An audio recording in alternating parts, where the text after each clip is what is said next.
অনেকদিন আগে আমি ছোট্ট আম গাছটার একটা ভিডিও দিয়েছিলাম, আর ওখানে আমি লিখছিলাম মজা করে যে আম বেচে আমার বেটা গাড়ি কিনবে। তো অনেকেই জানতে চাইছে আমার বাসা পাবনাতে কিনা, বা মেসেঞ্জারে এসে অনেকে জিজ্ঞেস করছে যে গাছের আর একটা ভিডিও, এটা কি আম, এক্সেট্রা এক্সেট্রা। যাই হোক, তো এই যে এটা হচ্ছে আমরুপালি আমের গাছ, আর এটা আমাদের উঠানের উপর, মানে এটা আব্বু কেটে দিতে চাইছিল, বাট পরের বছরে অনেক আম আসে এই জন্য রেখে দিছে।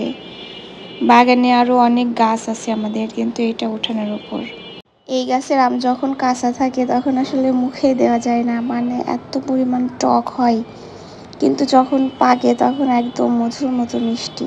আসলে আমি যখন বাড়ি যাই তখন দেখি পাশে বাসায় একটা মেয়ের বিয়ে হচ্ছে। তো ওর বরযাত্রী আসছিল ঢাকা থেকে, আর ওদের বাসায় যেহেতু অনেক গরম আর লোকজন, তো আমাদের বাসায় পানি খেতে আসছিল, অনেকক্ষণ ছিল, যার জন্য আর আমার বাসার কেউ বের হয়ে পরিষ্কার করতে পারেনি, একটু